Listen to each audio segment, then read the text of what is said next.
अर्थी पर लेटी हुई अपनी पत्नी की मांग भरते समय पति की आंखों से आंसू नहीं रुक रहे थे। उन्हें ज्यादा रोता देखकर रिश्तेदारों ने उन्हें दूसरी तरफ भेज दिया। दोनों एक दूसरे से बहुत प्यार करते थे। पति अपनी पत्नी के बिना एक पल भी नहीं रह पाता था।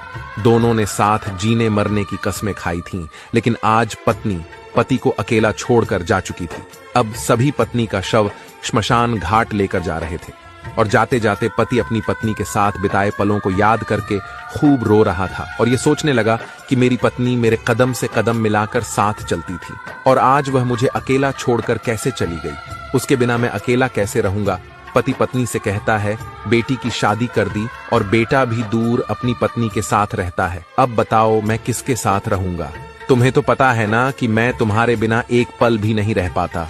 तुम हमेशा कहती थी मैं सुहागन ही मरना चाहती हूँ और मेरे मरने के बाद मेरी मांग जरूर भरना। लो, मैंने तुम्हारी हर इच्छा पूरी कर दी। सोचते हुए पति अपनी पत्नी का चेहरा देखकर खूब रो रहा था। अचानक वह पत्नी के पास रोते रोते ठंडा सा पड़ गया और रोना भी बंद हो गया क्योंकि पति की सांसें भी थम चुकी थीं। यह देखकर सभी लोग बहुत डर गए। तभी उनका बेटा उनके पास जाता है और कहता है, उठो पापा उठो। लेकिन जब 5 से 7 बार कहने पर भी नहीं उठे तो उनके बेटे की चीख निकल गई और वह खूब रोने लगा। लेकिन पति तो अपनी पत्नी के पास जा चुका था।